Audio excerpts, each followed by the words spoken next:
lawyer for H. Apple. I don't know, say, how did we get here?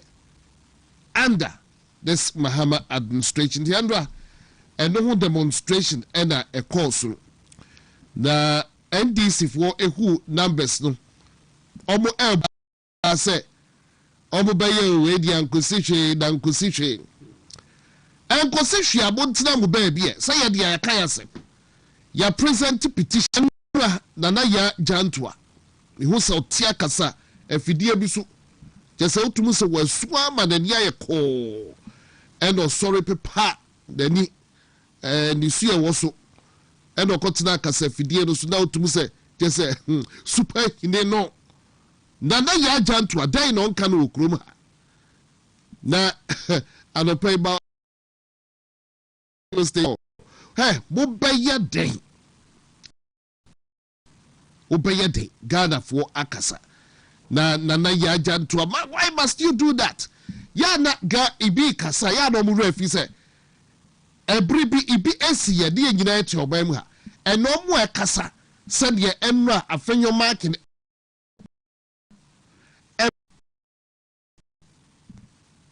Sabi Jenfi no ohobi. Na omo a demonstration. Bank of Ghana. Na odane de ma atu forcing and atu exforcing. Debay accept and atu forcing. E kind back then. Video no ho. E bia na mo kasa no. Mu video na mu susun kasa. The last time na mu wo memu ha. The same thing happened. What did you say? Ya na mo kasa saben pradiasa ya huhuro ya nim ekoso on. Atu forcing. Bank of Ghana. Sa the council oyesi head of security no nye di paketo ho banking structures no security no he's next after the director oye di pakese pao Bank of Ghana penny pao premu no kra edi hodoma structure no head of security oshebubi dipa na to force de no kasa no person di petition no ebema no. That just also a you be pa or your lawyer ni, but at 2 force and can I change that and no dear yanti be beer or memua and then what has changed? That affect your market and send another ya jantua and that's a presidency and respect NPP and I must say Dina nana ya jantua and can kruba atem the dear by no friend in anado. And then you be on the daughter of an Oxford trained lawyer. And then oh papa dress. And then I'll say the respect to the one kasa the day in why. And then how have you conducted yourself? And then the joke about papa dress. Oxford trained lawyer, pharmacist. Or said the dear boy to you got to or did you matter? Then that get in some trophobia in your voice. Nana kwame be pancho video no wa the yan refresh your memory na menya yina yan hwe atu force and the no ne ye omo ekọ ho omo ekai na ene ibiasia hell must break loose. That also being led by our national chairman Asedun Kitia. Today we embarked on a demonstration dubbed Occupy Bank of Ghana. But before we tell you why we are here and present our petition to you and make our demands, we also like to know you so that we know those we are speaking to, because we don't know you. We're expecting to see Mr. Ernest Addison. Unfortunately, we can't see him here, so we would like to know those of you who are here. We get your name and position again. Wing Commander Kwame Asarabwati. Retired Director Security Bank of I'm retired sir. And also a council like you, please. So minority leader will respond. Okay. So first, let me say that I feel very disrespected as the leader of the opposition in Parliament, for a simple reason that we demanded to the government bank of the known as the Bank of Ghana. the governor has 2 deputies, namely Deputy 1 and Deputy 2. Unfortunately, he has decided to disrespect. His 2 deputies has also decided to disrespect us by not being here and to receive our petition. We never said we are going to present our petition to the head of security or someone responsible for security, with all due respect. You are not the one responsible, and we will not give you our petition. Let me also say that, in summary, we will hold you accountable, particularly the governor. We are demanding his exit. And now that he has decided to disrespect us, we will not present our petition. We will go and come back again. We will come back here again. And we will come back and demand to see him in person. The crowd you've seen is just the beginning. We will come back again. And I assure you, trust me, we will come back again. He should better come in here. If he thinks that the IMF is more important than the Parliament of Ghana, if he thinks that the IMF is more important than the people of Ghana, he's here because of the people of Ghana and not IMF. So let him deal with IMF, but we'll come after him. We will come after him. Until we see him, we are not stopping. This is just the beginning. A lot more. So, on that note, we mean no disrespect. So, how is this one different from the Andrew Koswa and some truth will be 88? How is this different from the Andrew Koswa? When I mean karma, the law of karma. How is this different from the Andrew Koswa? When this for the Abuya departure obi on at to force it, head of security, banking structure. Nabisa say head of security. You know no kasa or no cracker say I be counsel like you lawyer ni onye di part keke. You felt disrespected that who enra afenyo mark na country say we nobody and then you know on pen ma 7 on pen then no amode mo ye no that oh my word yeah that enti yesterday omo ye bi. And to say, be a referee say a course 2023 video and ye channel. And then Momo Tiamo Usu Afenyo market, Uber to be our Uber to be our Afenyo market. Uber to be our Afenyo market. And Ramo Yano, dear lawyer Dina no Jinaho as head of security, or no, dear no Yenipa. No Yenipa, in seal and an agent and video. What the Yenipa chair, lawyer Dina no Jinawa. Or the Bank of Ghana petition. You are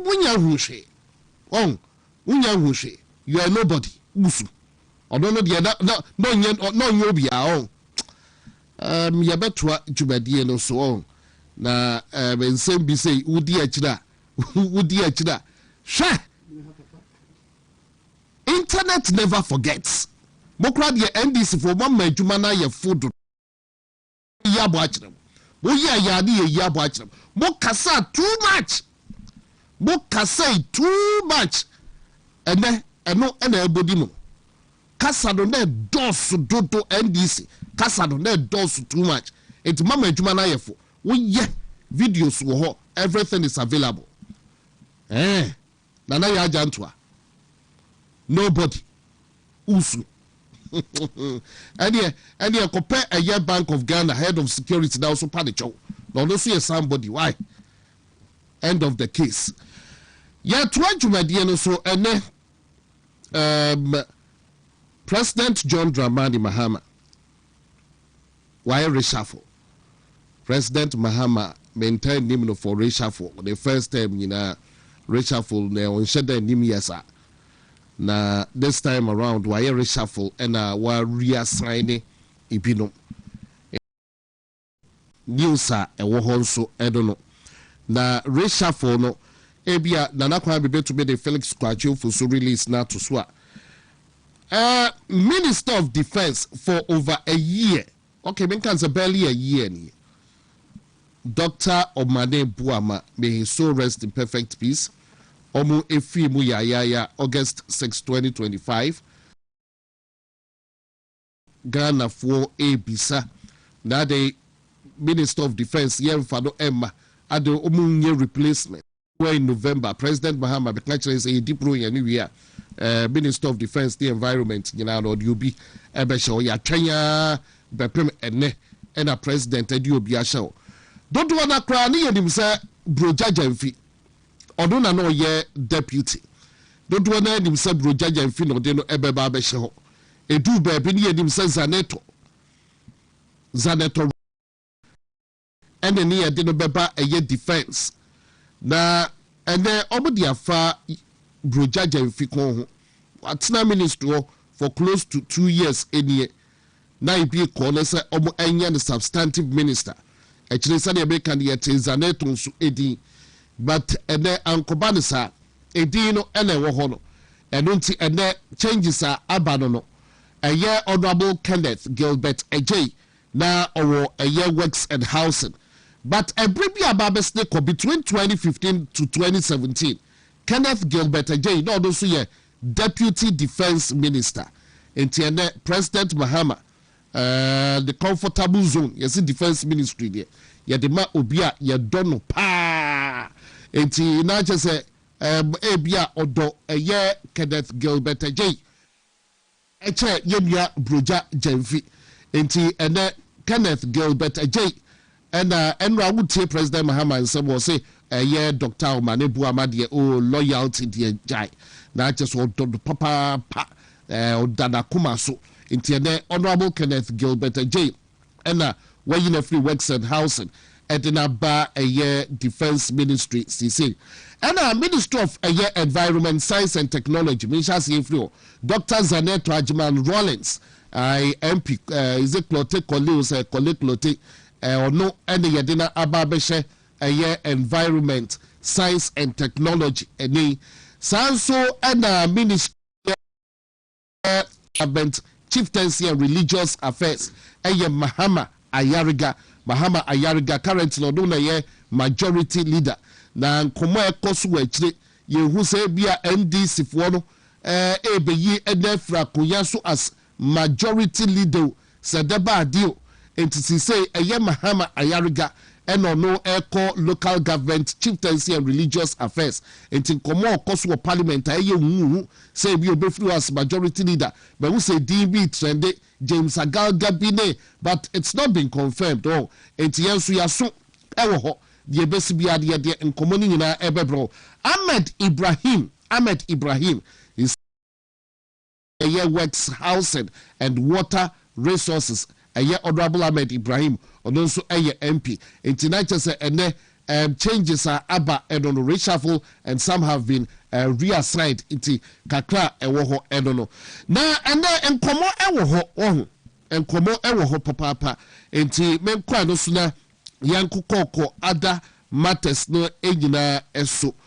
na Friday said yaka kire no na Friday na say yami aduma ene na awotwe pepepe na we get to a year elections ebekoso hopefully next Saturday and date no ebeye 15th for some time now ube say yes 9th vigil for Chairman WONTUMI 9th vigil in solidarity with Chairman Bernard Entry Buesiakun. But for your information, and Chairman Bernard with him so when prisons and the lawyer for a file a fresh application, High Court application. I just say the lawyer attach here extra say ebe release Chairman WONTUMI on bail pending appeal. Enti enra ena nkrata no epie meshe say betumi de atoso amawa na a fresh High Court application for the release of Chairman WONTUMI on bail pending appeal. na nkrataa no de ɛwɔ so sɛdeɛ yɛakenkan no yame ɛyɛ adoma da ukuada bosumi a yɛwɔ mu ne da ɛtɔ so dunkron ɛna high court ɛbɛtena ase justice Kwaku the court ɛbɛtena ase na case no akɔpie n'anim na afei ɔmo abɔm anaasɛ ɔmo akeka nsɛm sɛdeɛ na yɛahwɛ so ɔbɛma chairman Bernard Antwibuasiako bail pending appeal wonim sɛ ne lawyer for so ɔmo ɛhwɛ sɛ ɔmo bɛkɔ appeal into Wednesday 19th August asɛm no ɛkɔ court bio na ɛyɛ lawyer attach ɔmo akɔ pre-bail ɛde ama chairman WONTUMI na yɛahwɛ sɛ ɔmo ɛbɛma no bail na nti na kyɛ sɛ asɛm ɛwɔ hɔ but ɛnɛ na wɔtwe pɛpɛɛpɛ yɛkɔsiri pɛ yɛkɔ akɔsiri pɛ ɛnɛ na wɔtwe ɛbɛyɛ 14th August na yɛkɔsiri pɛ ɛwɔ Asantemantam ha DMB office Dr. Baumia officer ɛwɔ ɛyɛ asukwa no ɛhɔ ɛne yɛn nyinaa yɛde yɛni ɛkyerɛ na yɛkɔ akɔsiri pɛ abɔ mpayɛ ɛsoafrɛ yɛwurade Nyankopɔn sɛ ɔnkasa yame ebia beka obi beka say too strong a word or say vengeance is mine Bible mu yame or say vengeance is mine chairman WONTUMI ne kan say or say who my mind yɛde yɛnyobia and then ɔman no NDC foɔ ɛna te akonya no so enti yɛde yɛse who my mind but yɛsufrɛ Awurade Nyankopɔn a ɔno a waka no wɔ n'asɛm mu sɛ vengeance is mine Awurade Nkansah ɛno na yɛ supernatural yɛahoɔden ntumi nyɛ hwee nti otwadi ampɔ yɛkɔsu afrɛ no sɛ ɔnkasa on the 14th Chairman WONTUMI remains a political prisoner enti yame yɛ adoma ɛnɛ na wɔtwe pɛpɛɛpɛ yɛkɔ akɔbɔ saa mpaeɛ na ɛyɛ organizers ɔmo akeka dwumadie yi asi ani wonim sɛ ɛyɛ constituency chairman ɛwɔ mu bi but ɛnɛ mene ɛyɛ committee for the bi organizing a committee no mpanyinfoɔ no bi wɔ ha no ma yɛne ɔmo ɛbɛtwitwe nkɔmmɔ nti yɛba abɛdi saa nkɔmmɔ no yɛdi nkɔmmɔ no awia Friday nkɔmmɔ nsɛm pii ɛwɔ hɔ ɛyɛ Richard Agyeman ɛdɛn nso ɔbɛba abɛka me ho na yɛatena ase ne yɛatoato adwene nsɛ deɛ wotum sɛ grounds wayɛ hyehyehye obi ayɛ campaign jai election bia doesn't come easy next week regional elections it is sisiano the job no day grounds obi ayɛ the campaigns about now Kwame Owusu Bampo your friend KOB Kwame Owusu Bampo simply known as KOB or your Ofori Chrome communications officer na a chairman night vigil or vigil night committee no or no one esaye omo communications officer yade no ndin komo ewo vigil yi ho ye na na wotwe pepepe enti dantem watumi aba bejinam na yabompai esu afre Awurade Nyankopɔn KOB ewa ha sir, you were also one time the assembly member. I was still assembly member. I'm proud. Yeah, but was Udiri Ados and register with the hand where you be a film sena Becon. Yama member Okaba. What came with Joso and with what for? Here, Joso. Badjadum Yame. Former friend. Oh, yes, sure. or the blood yet me embepa. But congratulations also. You just won the communications officer for a year of recruit. It's a part in Kwafini introduced. You went for a contest, yes, and you won. Into congrats, thank you.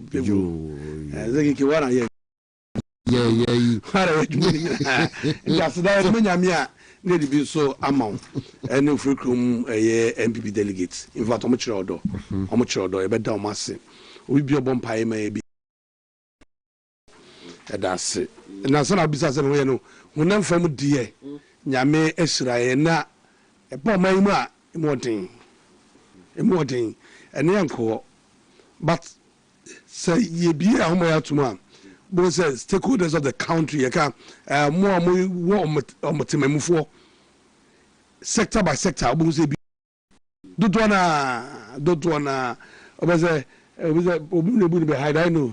And now no can say, what trying to be a killer in Jadiaba. Oh, of who's got as much.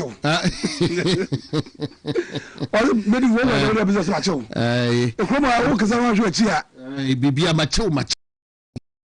Democracy.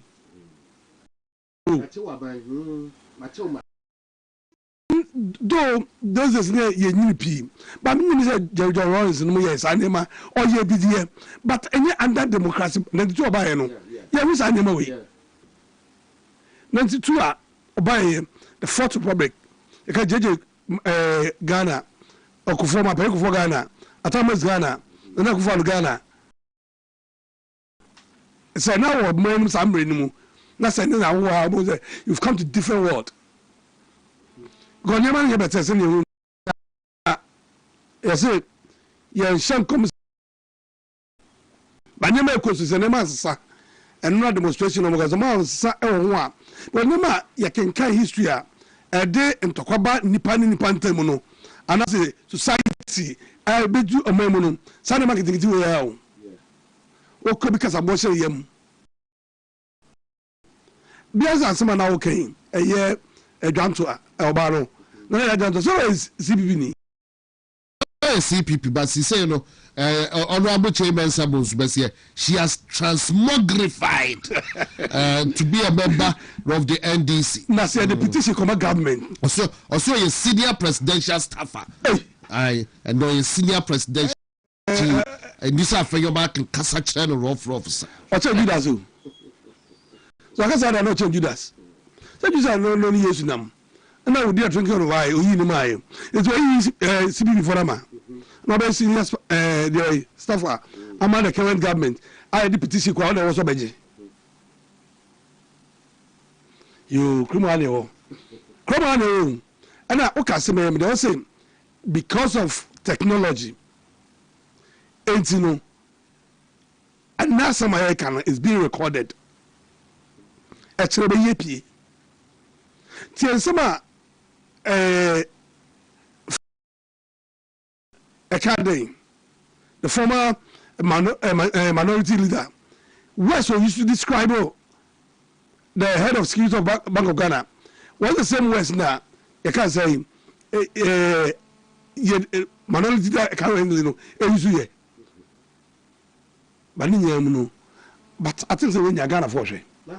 Ghana for you, young common so. Say, you can say, WONTUMI Vigil Night, near the Atusone say, Ashanti stands with WONTUMI.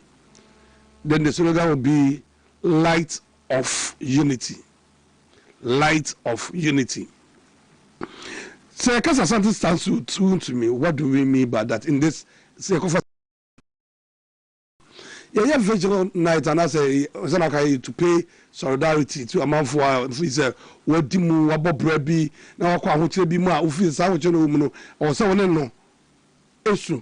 Go over children must see any or more musuno, issue, or more muscles, no more any emum. Now, share Chamawuntumia, why be Amagana, and young people go why you be Amagana. So, be to me enjoy good policies of Nanado Danko administration. Credit in the Chamawuntumi. Why do I say that? Yes, something which is 2016. votes are yetiminya the boa party no. Who was leading Asante region by then? It's that time party no corner eduma no. Or your eduma boa party my party no to be by power. It's a power e buy and until man na do to be influence such as na na one day e buy. It which means why ye adwuma kese amagana. It's onye bibi one say. Minister Commander Melody no. If you are getting it. It's onye ni paketu bi asabio. Baby a wakoduru no. Na sabi sika adufufo bi dey chama wotumi tu mu a e bia sabio in court Nkansah say dey. And ofuka not care mu. Uko market uko bi obi say wotumi afiase na oda no. Am political persecution. Yeah. Because sabio na nipa na orji tu mu so kotu galamse ko mu na mabandre. No ono oni mo hwe edem. Eti ye hwe sa bia na owom. Sa amanya onnamun awocha se bi anya de wodi boni bia de ato no so no eno ho yaudie eno ho ayowo eno ye man ti asese ye ka ne ho asante e ka no ye ka asante a enye asante man pese anase asante as a tribe but obi bia wa asante man mu bia no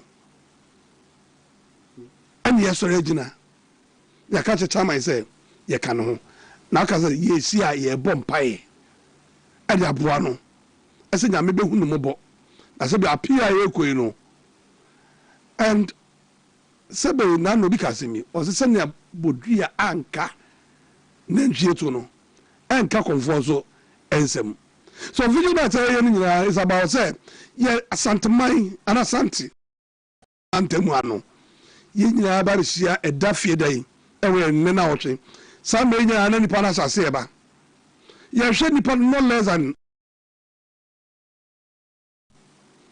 because say for kwamo MPP for kwamo delegates you almost 1,800 is almost 1,000 yeah well the greater commerce the 11 constituencies no so be about 11,000 yeah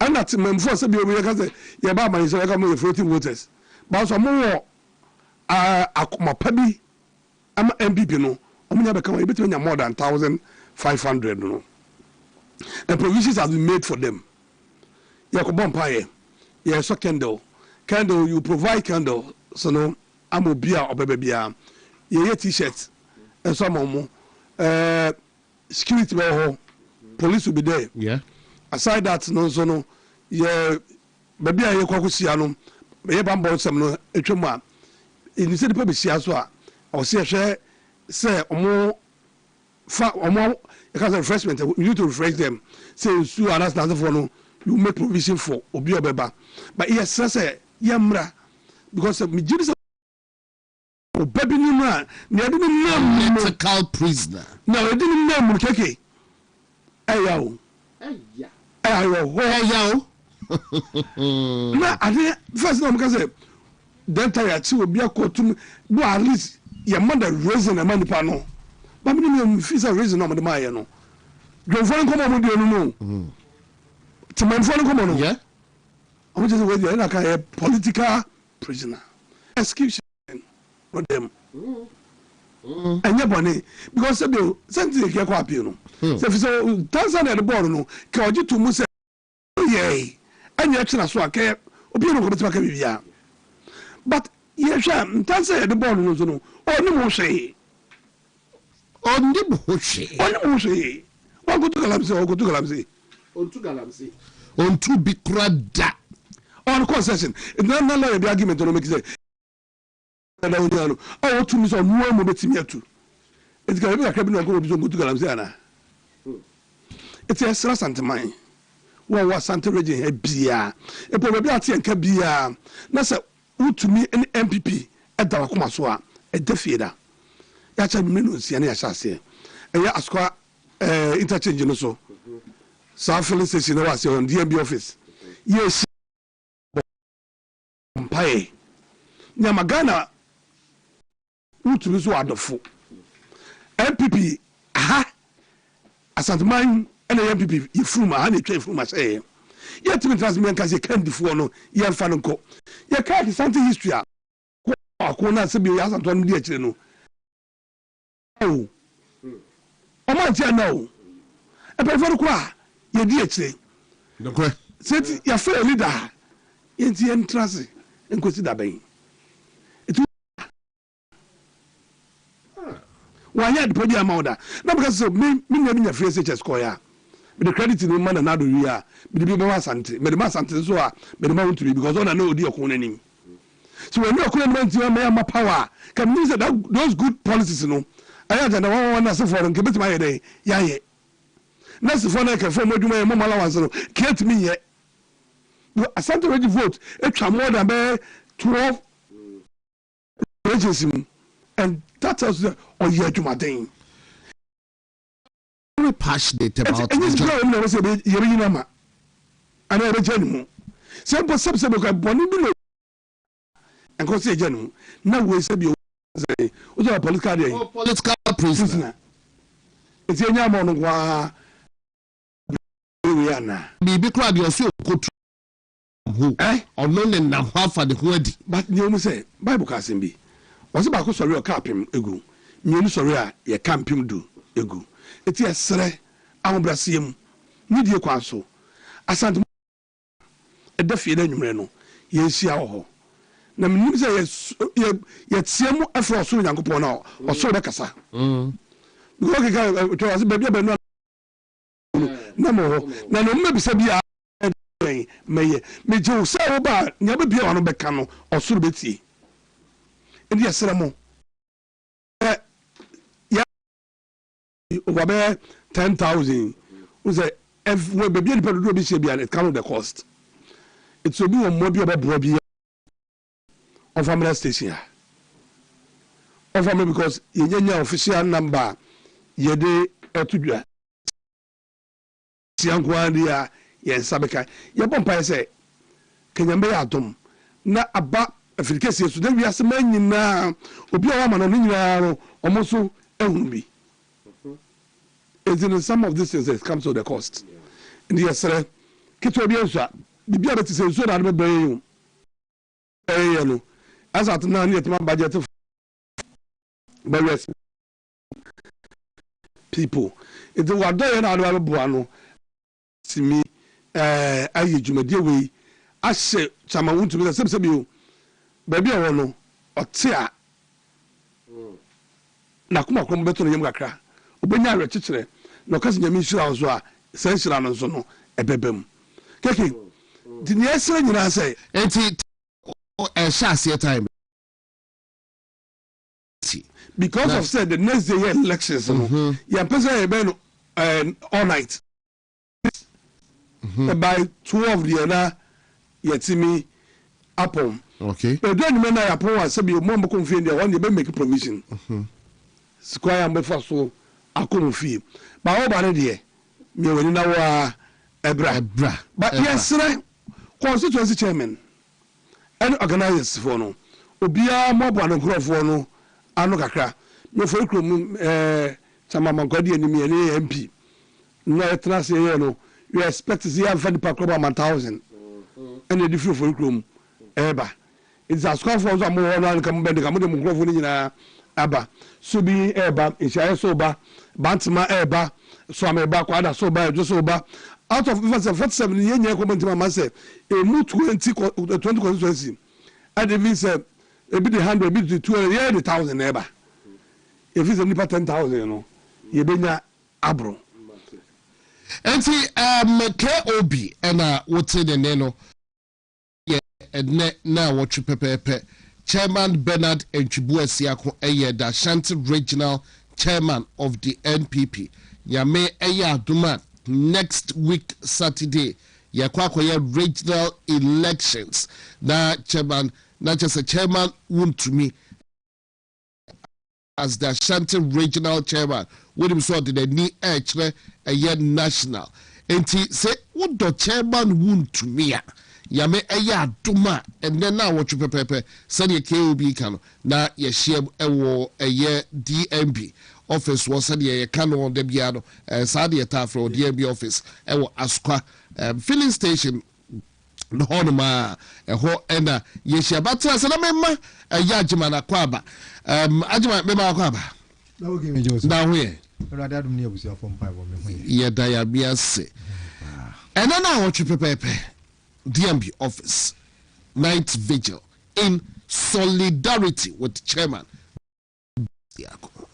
da oge mama nchia obi memfa enchia ma menua kewodi ene abusuafo a ye wo ha nyina ne de say bampu nti odo ye KOB ai memfa nchia ma mate wodi ya batene na mene wahia memfa nchia ma na memfa nchia ma Ghana mampanyin dadanom His Excellency John Ajikum Kufuor ene Nana Addo Dankwa Kufuor na memfa nchia ma o ma badi akiri His ba o mi ade digita ba o mi Ghana ni da so ye ba no deni ene ye Franka Tunia ye de ne kokon ye election 2028 memfa nchia ma no na men Sabunsu the chief of staff ane enkane dom do no ban de ne so amemra shebedwani double K Minchia Bernard Ntwibosia, the champion chairman.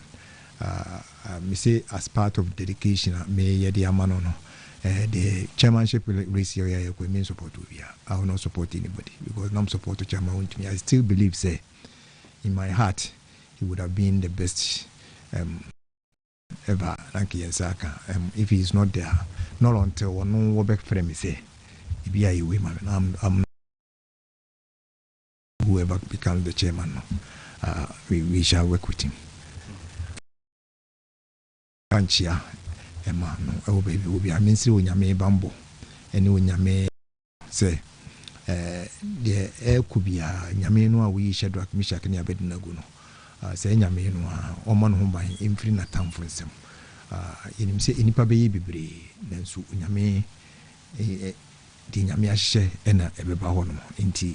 Mama Fanchia Mano, Maminchia, Honorable Dr. Efri, Ayu Efri, if you just say Mashabeni, Minfanchia Mano, if you had a Minchia, Honorable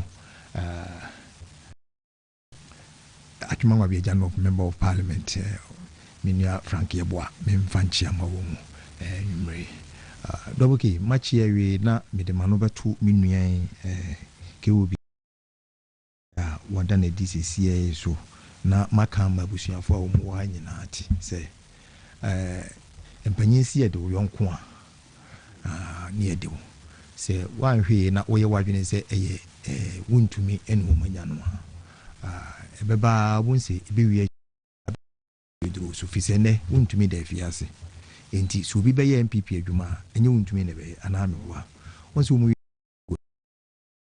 free so oh, that's it. Into Masuma, Munkudi, you were free at him. Because the doctor, you were free, any Andy, at yes, woman as winty, Ashanti region. Oh,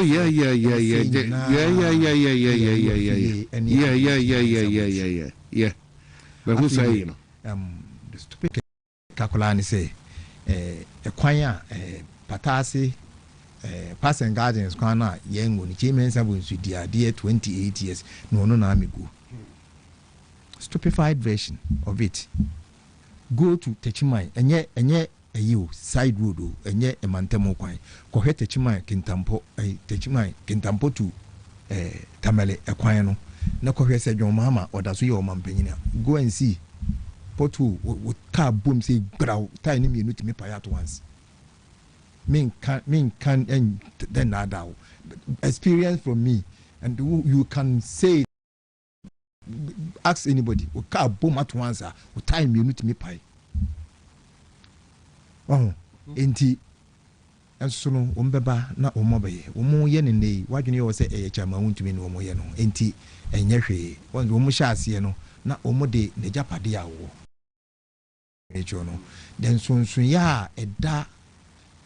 Yen tradition no any NDC tradition no say yen tradition no da bia me catch say yen ye gidi se o manipa nyansa ne nimde a obetimi de ne nyansa ne nimde no apre abone bra na obone bra no nya na japade a onfa. That is why we call our owning democracy. So any pin ko pe na japade wo nya na japade wi a ye bo ho by man say onu no nya ye wonfa. communism NDC for practice no the omo ye ne say omo ye ni brefo omo adwene ye omo say ehia fo ndi na sikafo ayi enti no sisikani nye wo gifiri ni offer difference between communism and conservatism. So I did the major no. Enti niema we na air course no. Anshasi ende. That is why was oba na obeka ho eme ko ade because unim de be we no so. Hwe me kire wade unim Silver Star a company na friend Silver Star. Ne e fro no Tata Motors. De na ye ne de na e fro ni sian. What did mo gifiri ni nsem. What unim osikani ya abuache. Unim osikani ya abuache. Ono no obi a goldsmith first ewo ahanoma na wo ye gold uduru de cham so afie bi na ya ne se akonwa na isi ho no ne fie anu de goldsmith no NDC for ne tata no e ma papa no wo ya woni Mr. B Mensa he bet Mensa papa won ne ye pania tobacco wo mu ne tata no ene na adwuma ye basa woni nana apiamenka no ya apinu Rollins gina platform so e ka mfenwale ne to na apia men ka sebi papa panyina wanyine no na odi di nsamfu odi sika ne di nsamfu in 2009 ya we wo mu win elections anom ka kire se Kesbin Mr. Lawyer Kwabna Kese woye money laundering otiye egu papa na ni ma se propra we two seafoods awotama o kai se omuko fish bi na apro edi machine ko fish no so a fish no mfa bi so kura na ebi enwu ya no mo pitibita and so no say ISPA no auto about 9 billion. This is not the first time omudi this antinibi now I'm not sure it will be the last. Enti se otenawa me se otenawa ibia the next one will be you ma wanimre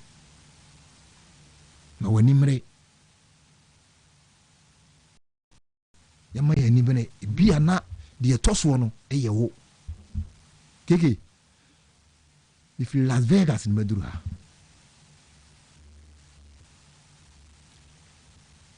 eni pani ableo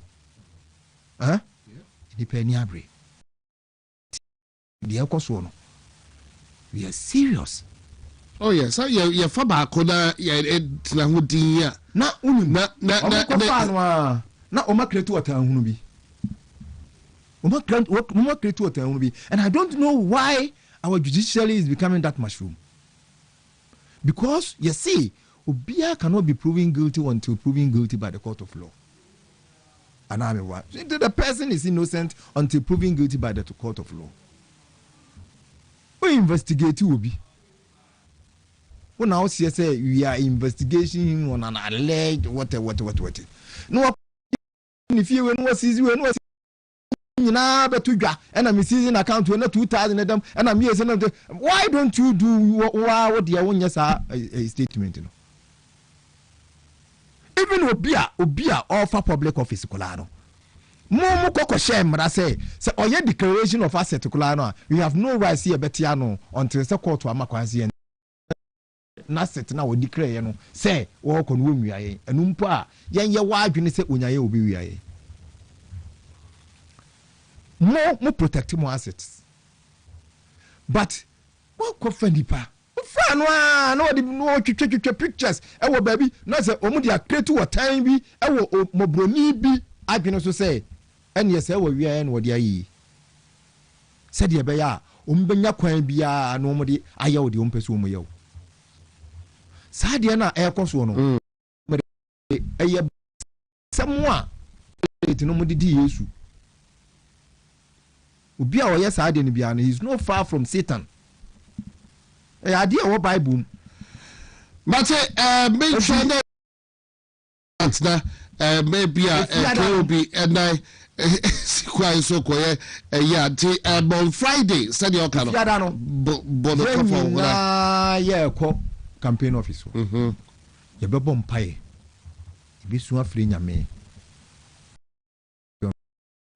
na yahye bonfire edi womu abonsamfo a womu hyehye akiri hintadu akiri fo womu hyehye akiri nyina no yede womu nyina busa agya ne mu iwia ahombone anyina edi akiri ni abompaya ama chema wontumi se baabi a wo bia onyame no a enkora no na omo no ho ban mate beda se papa ajiba kari maybe 2 minutes or so da fa bono to fa mai na ya kwality na wo say yedem ochna ebeyo eti sidua be we ani ni etu ase yes so eti ebesre ese asanteman ana asantefo yenya yesu asante e ka asante nye asantefo se tribe no bayaye o ano sorry na yankoko so konwe the fee says a vigil night winner at the papa baby free my day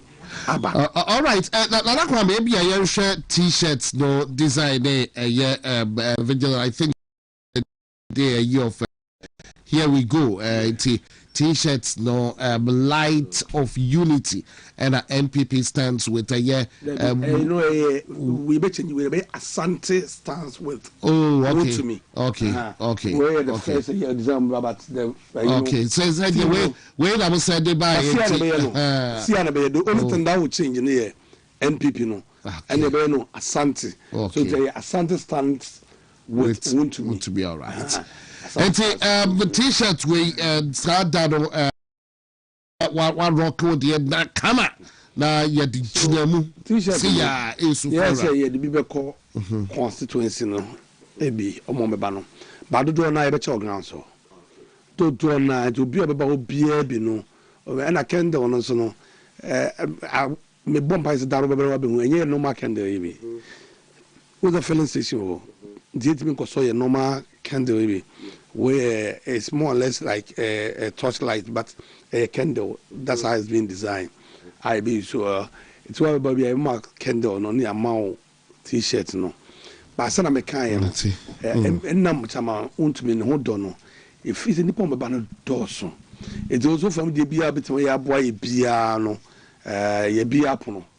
Aye nimdie mu akwantre mu wonam fam mu abi iskasem ensuo bibia t-shirt no actually some di kaka stay between 5,000 but yeah expecting about 10,000 they say ye we are a chance t-shirt na na akoto aba no na amagana fo ni ehunu say MPP ya boabo ya say yeba na adeba ko mu say ye wenyi abo chama WONTUMI so be pie aba no adeba ko be ne de pass e bitima kan ho abom and the light of unity no by we yentman kan ho amuma yetimi nyitumi no ya kan ho amuma yetimi nyitumi no ndi esese yefusa kwanya we so na so bi di bibia obi ayo bibia yemfa ye honfom so no enche nyehu se Ghana need aso and Dr. Mahmoud Bawumia come 2028 I was here to Abanama na 27 January 2029 they sworn into office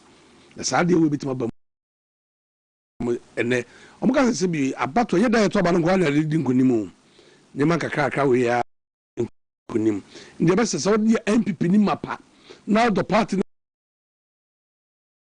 opposite about power dia e defeat no o si hunu wo na me fi se oba nkunimdie no ebe dia mbate enti yabe eya doma said the KOB cano all roads leads to a year askwa DMB office ye yira kwai kra obeba free time ya ekono na chese asotwan ewo ho na yiginamu the vigil for a year in solidarity with a year chairman Bernard Enchibuesia exiting Ashanti regional chairman to say that or aspire to be the national chairman and he made a quick one show. Dano, ye bompa regional, ye bema MP4 no so platform. Normally heading come the MPP judicial service council no on platform. Na chairman for no more region no almost a more platform. We aspirants are but ye a young campaign or near nyina no say ye to Mate anti MPs by councils or lawyers, you know, why ya may encounter ya to Jumadiano so ya to Jumadiano so talk Ghana so in your live on WONTUMI TV. So you just heard from the man KOB or no communications team no chairman WONTUMI night vigil team no into yame shadows so ni nyina ye nhia mu e wo hode yensu emfre Awurade Yankopon ba me kan say amuzu hair food organic pa amuzu hair food we eye nko aye desra yitrim Dr. Amuzu ena odiaba edwaso na mesra ba bibia no wo hye bia no wo triwi bedim se wo triwi so de titru wo your ba go fa wo triwi in the agro Bible cracker was a wadi munyam enti ya bomodi ya se obema wo triwi no embubu na aye shiny na wo triwi no aye kama o bema nso anase bema nso no ya do bomodi ya na why wo triwi anase wo triwi no why the kama say ye rasta eye hairstyle bia why bia no Amuzu hair food wabaoba Dr. Amuzu de wodi so de ade be dwaso de a why research and son or dear no eba Amuzu hair food mo am use be 2 weeks near no where you should be 3 weeks or 1 month near no ubedi ho dance Amuzu hair food we use utumu se essentially AC wo chiwi no ehun entimes no kona kope bia chira kwan cosmetic shop bia ubekom bia no sabeka Amuzu hair food debi ubetumi afra ho matrofo so number dey 0242 955056 0242 955056 oko eye Kumase tafo ishiaye so yefre ho kunibi na wo so ebia pedo dodo a watu na wakoyi sumi anase watu akwakoton nti hye so sa emame Ghana Balm ebia wapode waposo eye oya Ghana Balm usisi eye oya Ghana Balm eye wo spine ebu eye oya kona kope bi echira kwan wo nan ena eye oya sasabro uhie Balm kawa to them Mr. use Ghana Balm ni bi fatwitwe wan kasa be hu nsankyerene Ghana Balm sania etie no wote kakra na chese dia tusu oshiremu na wapunu eno so boa papa ntihye wa ko ya na say wontumi nda BP edgewa use be emame eno no so herbal shop bia bekombia pharmacy bia no okwa also pe Ghana Balm obetumi ajob telephone number this is here number 0244 727 028 0244 727 028 or better still to be a friend 0244 754 380 0244 754 380 Memfa ba konfirm na fe men crossover to a ajima enchai komono edos na ye ayubre na for a year emulate herbal supplement so Ede amount emulate herbal supplement a Kantanka herbal pharmaceuticals omo ensado adwuma Kantanka herbal pharmaceuticals and research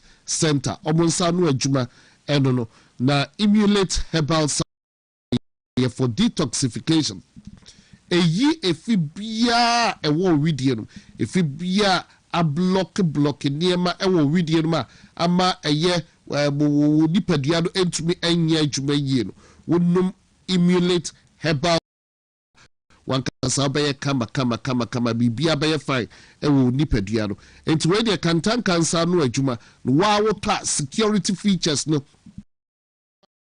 package ade no ɛyɛ aduro no tumi say yes ekoyie papa ɛboa ma immune system no yare enka professor enti misro ye kanfo eye emulate herbal supplement ko na kojo de e wo pharmacy bia mu e na afi herbal shop bia emu WONTUMI talk Ghana jumadi so e de e Friday si bojaye ba Ajiman ewa ha watena se wote de ne na Ajiman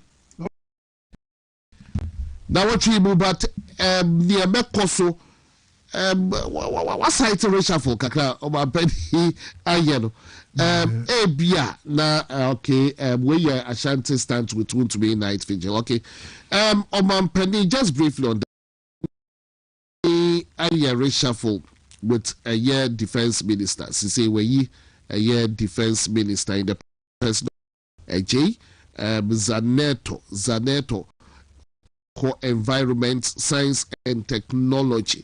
And I feel Ode Aye Ahmed Ibrahim Ekoshe works and housing. Na just say Bahama Ayarga Eko Aye chieftaincy, local government chieftaincy and religious affairs. I don't know majority leader. I don't know Kobo Ekosoro. Ebiana changes me branche bidwefie dia but for now no mean to mean confirm say obo etu that year so can as the minister and still be the majority leader say as of now me who confirmation majority leader is a ministerial appointment. He's the leader of all the ministers. He's the leader of government business. He's the cabinet member. So talks are currently ongoing. Remember who's the names me? Yadimotu is a demotion. Majority leader is about the topmost minister. You are the leader of government business. You're going. Almost all the ministers report to you. Almost all the ministers. Everybody comes to your office.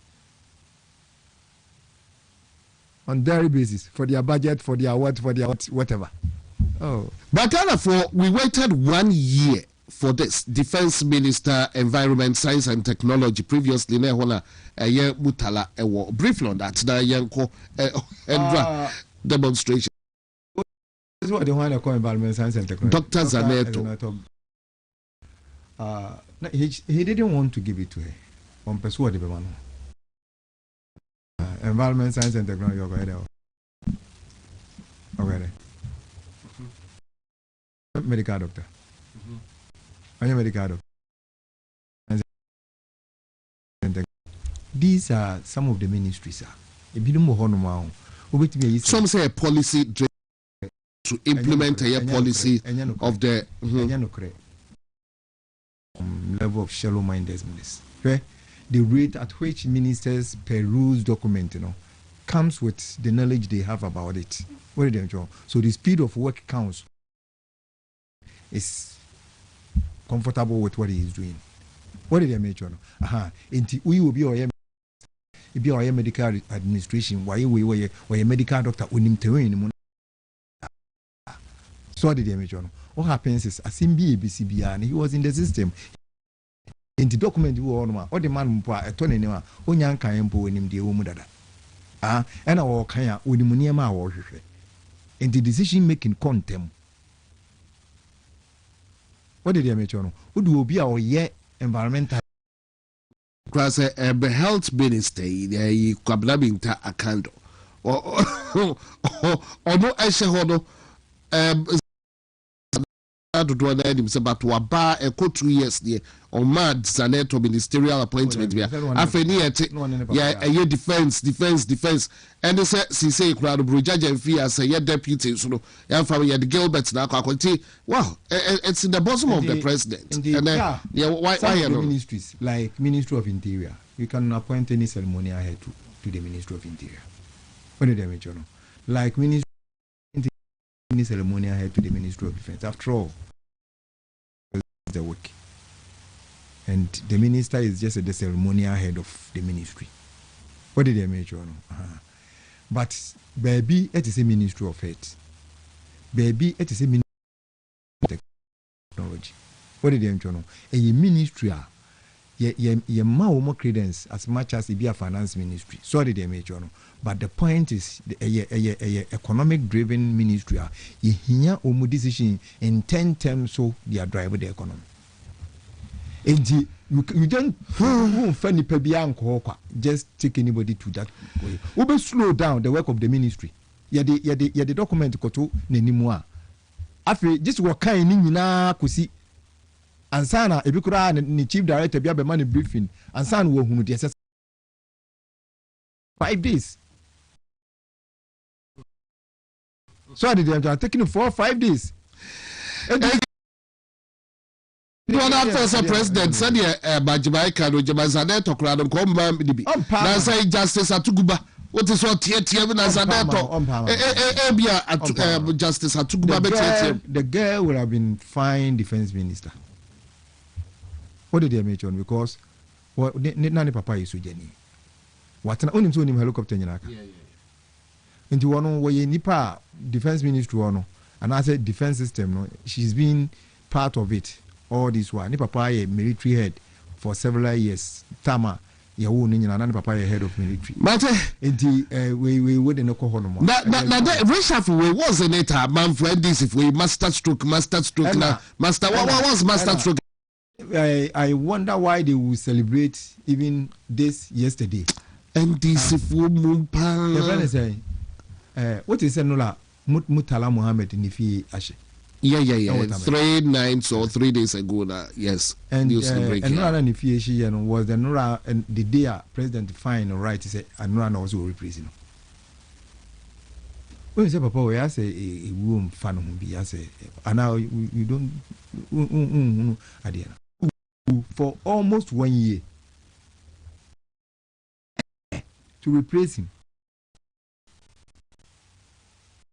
Nora noa edi pan eja saya to ni fie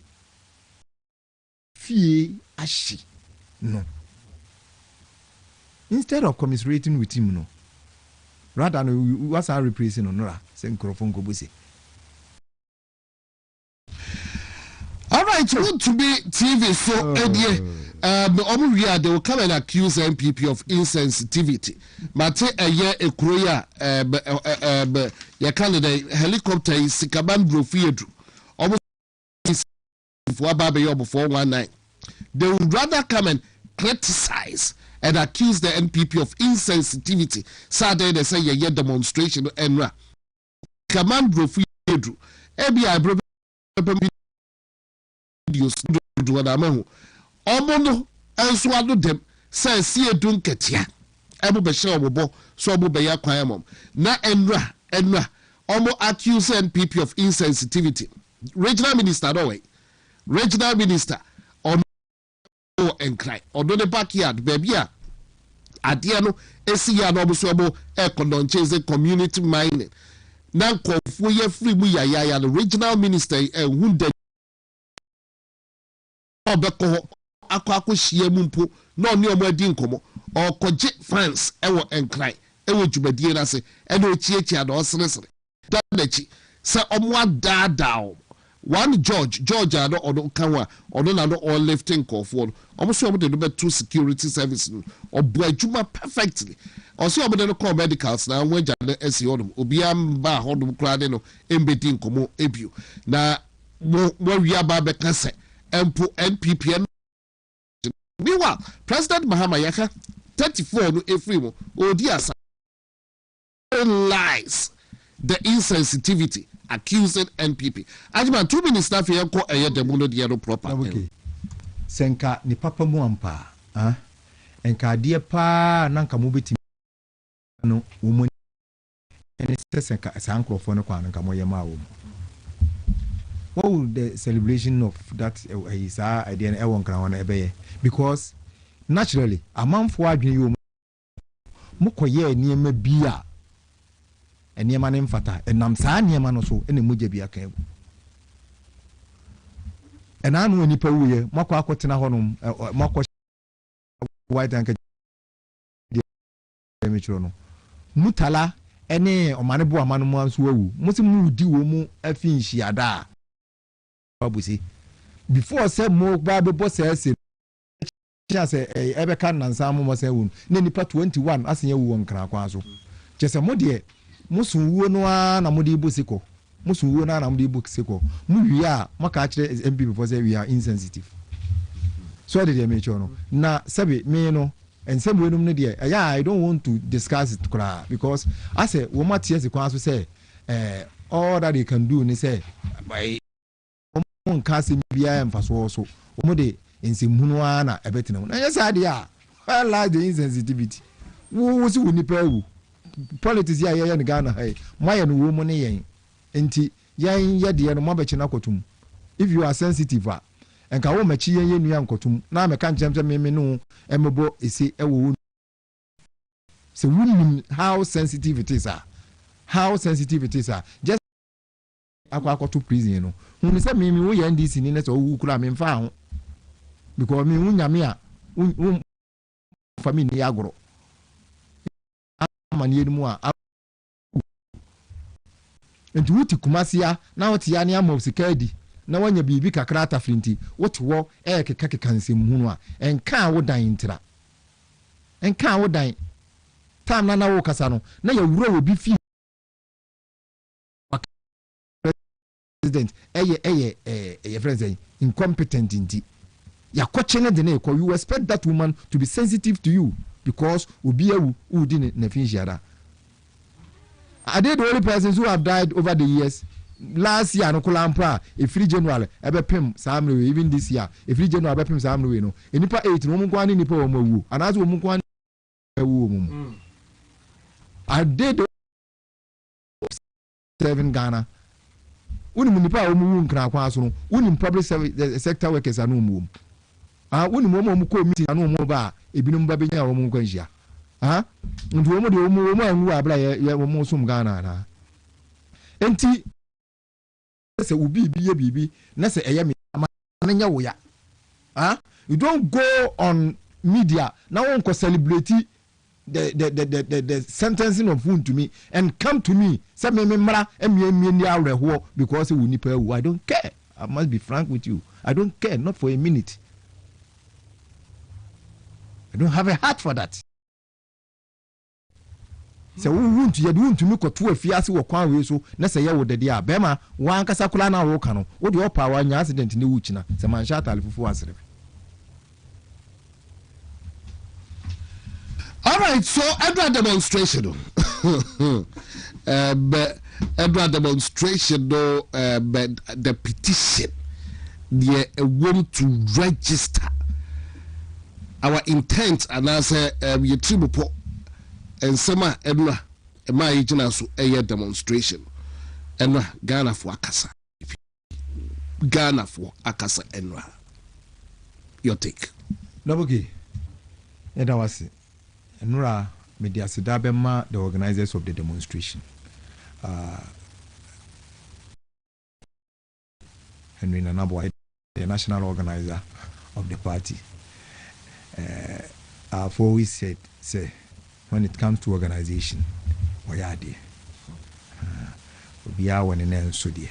And when it comes to organization, Nanabi is an excellent person. Enti media sidabema no. When you're doing so, when you're Bema, where you home for what you say, where you can knee, where you bear mancasa, Tuninaya, Tunubum, and Nora Mecase, why you Stima Omo DMB office winning so Minia Antonia Baifa Kabu, and the director forgotten his name, that doctor no me. Woman na ya de so no na empanyimfo am koye and so akokoboaye e ma adwumade ni koye. One person now always admire Dr. Okubo nipa ni binum ho no mu a ye second round yamfo ma no dwuma bibi Okubo has always been consistent. Said what yes and what Dr. Okubo the minority was marvelous. Yeah, we are dear. Very well, very well. I love who instantaneously remembers what is supposed to be said and say it. That's why I love Kyeremanteng. When did you and preppy Adinisia? And once you see any panel, you will be on my or your wise. What did you go or your cannon? Go, you salute. and the Maybiano salute people no what they are and say what they are saying be actually and Nkansah say about once but a bantam so you don't only have to be wise, sometimes you got to be shrewd. And you will do on more a kind of dia ono dia ono no woni Nkansah de ba Nkansah no or the bokro no nko and ono me pese meka o mo mote that side of the coin anti there are a lot of cunning people there enti enura meda nasi wo kwan a ofa so a odi dwumadie no na media seda am the chief of staff Dr. Bahomia chief of staff no abo say Kyeremanteng bunsu say against all odds upie say there be baby a ekọ no ma yenyina yenkọ abontin na yente yemabunu no nkọ ankoye ema yenhwe na ono so obaye na obeta akire ema adwumadie ne yefefefe mini Justin Kodua from everybody say momwa na mon support Justin Kodua.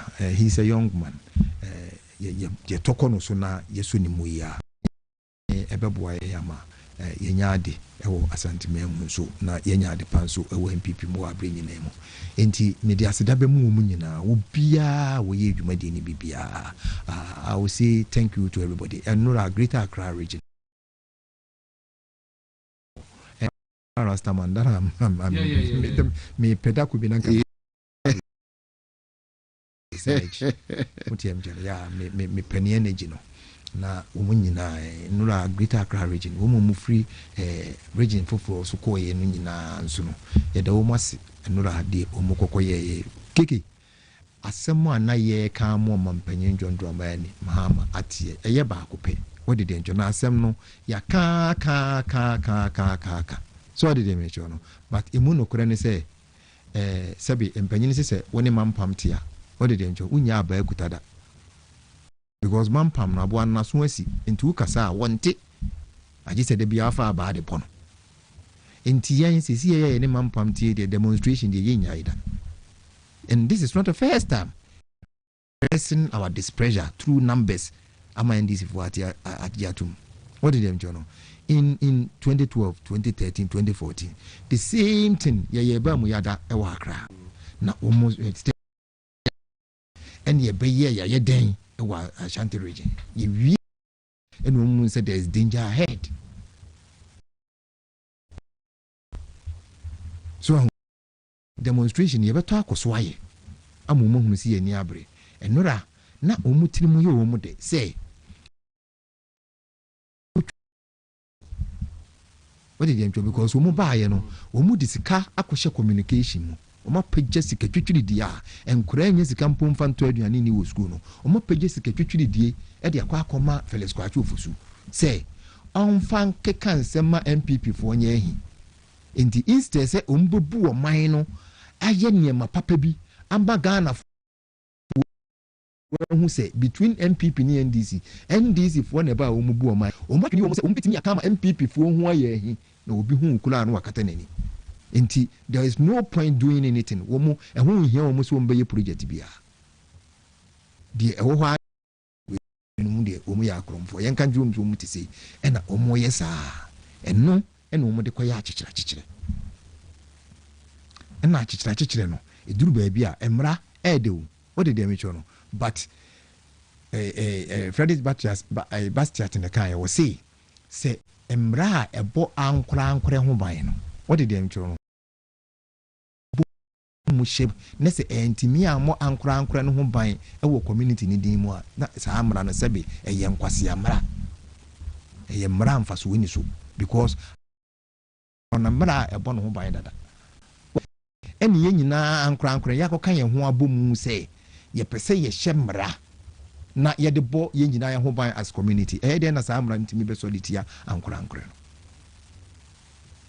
what did they mention no enti se owo mra bi na nipa bi solitia no ahun se sa amra no ye mrafon that is why ye ka kiro mampanyi e kwan a ofa so a o chechecheche no e doso it seems say emra na wo wi so no sebe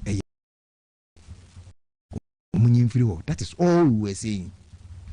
That is what, and that's how we say, no. We came to power and you ever fight a criminal libel law. criminal libel and the radio stations are about the year Gumatia MPP Nina. It is the MPP as a political party. And I young yes solid and I salute Alaji Kwaku Junior any Uncle Kwesi Plus for this one day. I salute him. Yenya Haluna Tanum. So did they make sure no? And now almost solid criminal libel first now kasa see ya na netie. Na wuntimi ka wuntimi megina won keka de na wo keka enu mu soligina enu mu konsa e ba mu 2001 eni e be repeal criminal libel law say enye mla enti obi ka kire say MPP for yen ne e ba ye ne ye chichi obi nti na NDC for e ba ye omo chichi wo ya. That is a lie. That is palpable lie. Ghana shase no la Ghana shase every baby na ebduru ha sanse muni ya di 2000 na Kwaku ba ko no mako prison akosi plat no mako prison nana ko do ajima Lawrence onu akasa ni nua kunu onu akasa ni nua maame no o mo chenu tu so akoka se man se so waka. What did you do? And it's a criminal libel. And it's how we become some social media. No, yes, no. And I for your reference to just another the 2024 MPP for that is not true. It is the MPP that repealed the criminal libel. MPP and you catch them for say will be a do be atama and whom here. That is why Nana Danko Kufado was so quiet because he was very influential in repealing criminal libel. Nana Danko Kufado. Demonstration upon demonstration. Lawyer form penyimfo near tiwo mu ne emo mu kasa eto akoma so GHMS na do dan Kwaku Fuado. Of course I always mention Yoni Kolandi because when I was growing up no Yoni Kolandi lawyer Kwame Akufu there was see not na and wo mu kasa wi a wotumi say yes they have spoken the law. What the one lawyer ni but wo pass ni mu ati maka bi nyansasem e dia a kirew emu mo ya kasa ya na criminal libel e free ho ye ne be yi free ho no mo ma kwan ma radio na etimi sole ya political shows ni ho ahone nyina etimi ba so other than that enye MPP a enka keke gade mo ye nyina ka mu dem asebo eso ne among for Solia, now they are comparing MPP to the NDC. And you know, that. In fact, if there is freedom of speech, that has brought it to Ghana. Now, of course, everyone man acquire SS. What did you enjoy? I see a boy man who buying. Yahoo, somewhere you Rwanda, a blah will be called described with Yakuba. With a word and answers away. So did the journal. And in Sembinum Honomoa, I was see a bohom by in Sembinum Honomoa, I was say ye free ye casemu. And I've always advocated say, and yet right to say over through be a Kwasu make us a few. What am John? Nipana or Casano Nimdie big. At least, or can we are able to say, as I'm not near Cano, Sena, there was some other partner in Engrofunim. So, the enjoy. Not necessarily as our friend, be near friend, people are better, near friend, this are better now. Just for argument's sake, we can't see, I know we so I can't see, not Sabina in Simunu, knowing very well, say you are just defending political party and not the progress of the party, of the nation. And you're minding. And now I say, Ankro, and we ye and once I'm now. And you say, and ye mana air cost one or man penny, and yet a bro so achichiano. In fact, what children so crying and what children were quiet, you know who's a way say dear, I was see a chira. What did they make you know? And come watch it, hey, me say, would be a would see a muntia three. Ah, see a chimuntia three. Would see a tape with piano, and now says almost one better out to her, almost some more tape with beam. Our radio station be of their own choice. Umpa, young radio good for now, o'clock, almost some more tape with beam. The tape when you see your own young crop, young Cassians and coaching crop. Okay. I'm daring them, Umpa, almost nuanom miensa no omo tena ase ensema omo kan na saada no omo say monchire Ghana fo nyina say ensem ni not just about obi aka so obi incompetent so dey me chono yeti kuro man mu empra he na omo ndro na nado enya monkey mfa na atemdidie bata say ne nyama ye political landscape mu de ya na ebi wo mu de but those days kura no na political communication kura no empanyimfo yi wuti wo mu din a wo mu ko radio so je Kyeremanteng na abetena ase so ade de me cho no me na me ko radio communication way back in 2006 so ade de cho no but feel na ana me feel obekọ no koto panyini bi kura wo kasa no ho kura na wo fele so ho ani die wo mu communication must be something and na yes ade no nyina ye ko 2008 2007 2008 me say amane bo ama Felix Kwaku ofosu okuja yes young guys now the first student from school so mutimi ya na adu no de na sikura ba so babies with sharp teeth. Mr. Rollins did kuraba so. That was the reason why Rollins described Musa. Mo win elections no, and mo mas ankora appointments. Mo appointments. Making Okuje to block a whole deputy minister of education. And then I know why that. And he started it from there. Honorable Sedunketia, the national chairman of the NDC. One can say Akronfo do so ko Ikronfo Techiamwa. One to say yeah. After saying people for Echo Moy. Sense when you na yatini Kromba. Omon panyin John Dramani Mahama. Omon panyin John Dramani Mahama. Kachira omon panyin na bedi achire Dr. Bawumia say oh you stupid.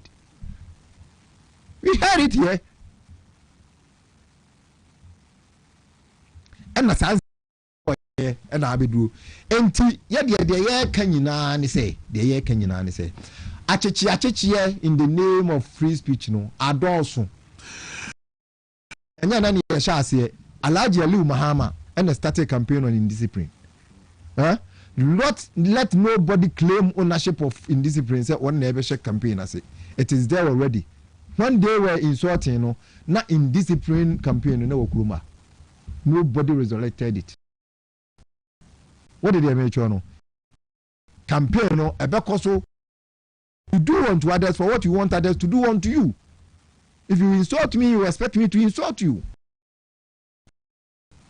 Who did matema? Who help somebody do watem? Untimi ni di matemu nwe. Na uwia waka ache me say Kevin Taylor full way. Sebe want to catch me say me tise fufu want don't get want say be ma full way tie bo kire kura bi ase me ko US ababia meti akura Kevin Taylor o tie 2 minutes ye be chi no he cannot even come to where I am 1 minute that me say me ko US ababia meti ase Kevin Taylor o ti me ma ho 1 minute. That foolish boy and from Kitikiti say that man you crowd the team at them and not they were celebrating on social media. They were celebrating. So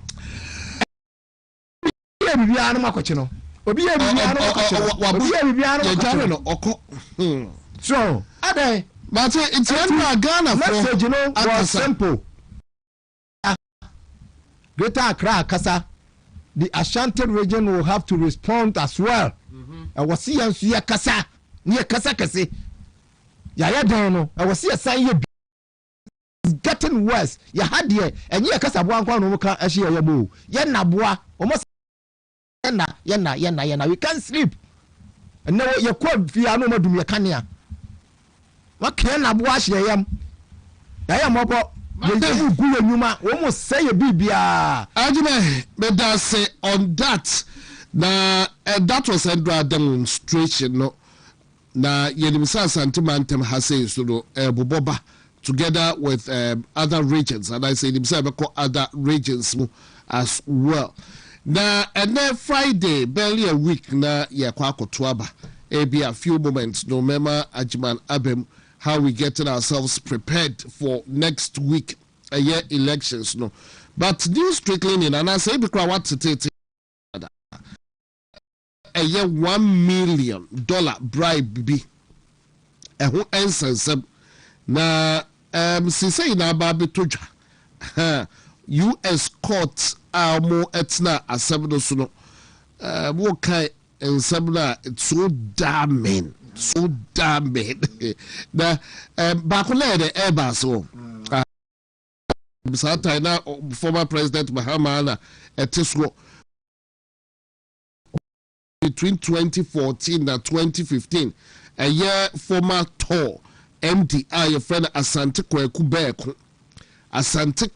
Beku and a US court or citizenship nibi and a US court at nana samswa no mo so odifo na saa time no utria be $1 million a year power minister bi ene Nkansah bi o power minister no me say asem no call so between 2014 2015 mo saa no aka into $1 million bribe $1 million dollars in bribes. Sometime na AXA plant no omo ehwade ye dadum so mu no na just sika so enam ase na omo kire se power minister bi na advisor no kro de bada sika change hands yenye dadum so mu no na $1 million and then nam ya subu hanuma change hands and they omo enti na just ensema ewo no but ajingo next week MPP okay. Saturday next week Saturday regional contest obampanyin obekwe sanse mi because nsem bia o yetene Ghana US for area bi oba a time with them Nkansah kabebe kai kakran edema but yeah that's what na ma attorney general amfale no prosecute na ade US for na wi oba ye no bam na okay ene ensemo a hu hia se yeka elections na ye kono elections a ye butaye ba ko ni sie ni so butaye ne de hen butaye ne say we cannot afford to lose the elections. MPP yentimi entena ensan eni nkuguo bi na bosha meshe enipa nyina ne se 2024 no enye enipa pe ene ma na ba se etwifa so ewo kwan da ye ho so entimi nye se bi enti di aka eni se ye nyina ye beka ye ho abom na yetimi akwako ye PSC ye kwako to aba no wo a obe PSC wo koto aba nko ade we shall protect you and protect you well ye bobo ho ba yesu so enti kwako to aba what did you no because o mine na ye chichire no ye ntimi nhwe ema o mine na ye den ense emo however kuya kandifo ama omo akwa akodi akwesa elections ne so a enima binum hia se wo se wo hunu se de na enti e wo se mekoyi wo kandini na mo wo hunu okandini kura e wo se wo yi no what did you know first and foremost communications e wo krom about your party for ni binum thinking about party office and whatever say me na me ba me si party office and me na me ba with all due respect party for a mutie me nyina obi o this message ni be ba mo montungu omu a omo pre party no say omo ba be chairman nyina obi anu afi no oba party no obi anu ofiri mu ne bae omu nyina has been chairman of constituencies ewo you see party officer, it is the making of everybody in the party, including me. Meka home. And you see party office. And maybe that is not political party ye domo a ye kan ye hubo mu say ye de koboa mobrohufo at the current ye te political party ni say o say amamuo ne botaye o say mu ho chiri wo mu nti ye page wo mu nso etimi basoro no mu ne ye ebe nti wo na wo to ho de na ubetimi aboa ama saa nkrofo na ablabo nso apagya mu. That is why you join a political party. That is why you become a politician. Saa wonu mu de na opese wo de ye no. This modern times ya ye wo mu, you have to operate from office enya no kore. Google ekura mpo no a ye use no kakraka e wo wiase nyina no. Na it was operated from one room, from a laptop. So did them na che yansa na Google wo kwa akwaje office. So did them no. In the political party there, ye ni power ni we ni power ye manfo no a omudi wo mu rashi ye dwumadi asom wo mu. That is why omampanyimpo with all due respect to him omampanyimpo because Obaya that was not his property na emewu. What did them chona makwa wo so anu mawu na wo so yi fi maternal mortality free wo. So did them chona Obaya no na health insurance ntimi nko hospital cash and kelly e kuyen na wo so okoye health insurance ema onya infest kan mesi part office ema ne nkrofo wa bra enu into school fees mankora Obaya na nkora ntimi nko school na e wo se wo kokoye school feeding na wo so okoye capitation grant. We use the money on the people, the poor people whom we promise there ye bebo mu no ye de boa wo mo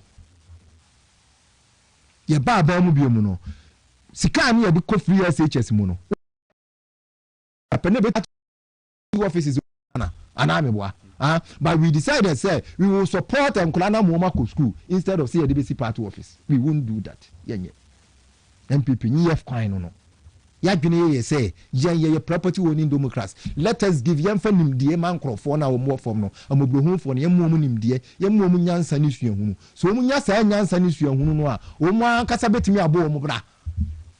You don't need party office to do anything. Obi si bi chair, that's fine, but CCA that's not the priority. And the chairmanship na ye kono mo hwe nipa na ankasa. What is he bringing on table? A dear no betimi aye. A dear na dear ye Dr. Bawumia ni swadi hunu ni nyina de bekokon. Anya chairman bia ni swadi hunu. What did you mention?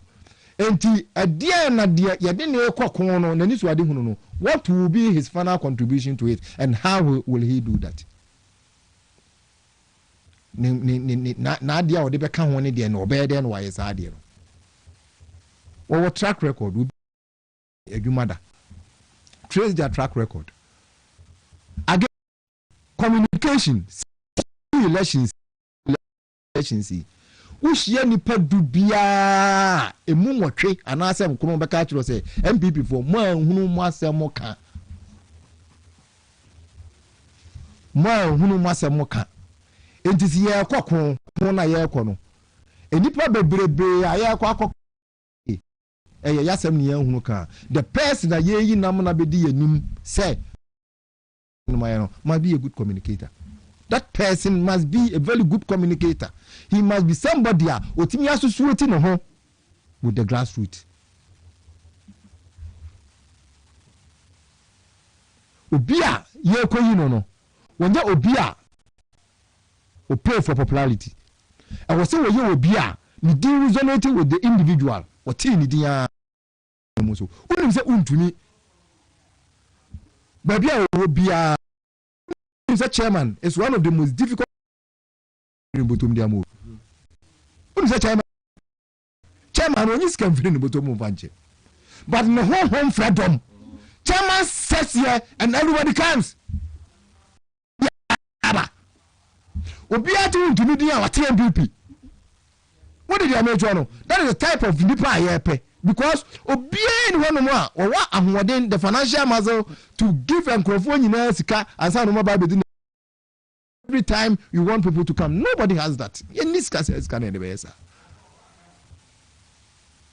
To abadema obia okasa nipa betina se the reason why to abadema chairman and this very attack us in this region. Chairman obetimi respond with equal measure. So did you make sure? And the elections na yekono. It is not about wafa. It is not. As ye ka trimodin a obi aba obi ani ho a oba wiase wo ma obi trimodin da. Ah, ye ka papa obi aya obi ani ho oba wiase wo nya obi papa da. Chen obi a okọ bibia aye bi da. So Sir, me dear, nearly a year, yeah, Baba Twaba, almost. Our constituency. Me, region. Yes, if I'm voting, I'll vote for Kwaku. I might be frank with you. Yes. Hey, say, you choose chairman. You choose chairman. A chairman is Ubia. So your take is Kwabena? Yes. Kokofu? Yes. And hide the communication. Who will be your take? Or I know their own call. Why shall I say we make you picks in communication, Nkansah. Communication I'm talking about. The communication. What did you know? It is the communication as the party. The party, no. Okay, party. Yes. The head of the party will strategize. Politics is about communication. So the head of the party will strategize. What did you know? We are just some conducer. You're communicating. One say intimi and very proper be ama. That into the trap of WONTUMI and Nkansah. Not say na yankrofo radio. Probably it was because there was something somewhere na enkriki. Entia now what we were supposed to talk about, no, now we couldn't talk about that one. And then I was see you leader. Obetimi akreke saa niema ni nyina di amayen. So did you make sure no? But say a party no as communication directorate there. Party no as communication directorate there. Then we shall yawo Keskino Supuku, Dr. Keskino Supuku. On where you know say or no percent. I think say on 2 on Ishak. Yes. On where you know say or percent or Okuta PhD in minim adikura Okuta PhD no. But I know he's a yawo Mr. Ishak Chibru. Also holds master's degree where lecturer ewo KTU wire board chairman ewo a whole lot of institutions. Leading a directorate as communications directorate, you know, is a management position. It is not actually the first say who can communicate. And yet no kresa bomu nyina ekọ enkrofo ni makwa kan masema chiro. So what did they make sure no? Omo ba you assess them. Any DA nipa de nipa one. What did they make sure no? Twa eniamo ho nsimhunu a emfata ekoso enso no will be another determining factor ewo anything na ye BM. So what did they make sure no? Enti ubia beba be kanasem asa wonim wo mu no wonim ne ye a no wabusa na chi. So what did they make sure no? Wabusa na chi because ekunwo ya ye no we cannot lose it. And no, we don't have one thing in chiro. Obi obeka wono wa form team say team we no betim no na ye adwuma no. He's a no, why didn't he choose you? Yeah, elections. No be catch was say wono na form team say ni team obetimi no ma ye adwuma ni a. No obi say ahun say any all form team no ade no wa mefa wono fa de wono wa fa ne ne de ba no. No obetimi no wa ye adwuma. Ask yourself if you had presented yourself. Obi akwa ye kon on merits.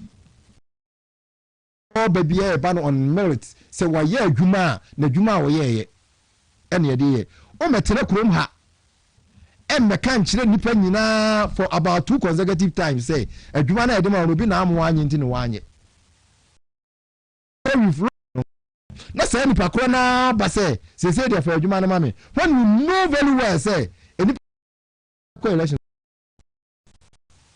and you don't you know say ebia the same friction na wo nipa na no wo elections and no support no ebetu happen between one Dr. Bawumia ama nipa na say adwuma ne and wo mu a na wo mu ye obi na amama anya obi mra wo mu kwatana nche wo mu ye wo mu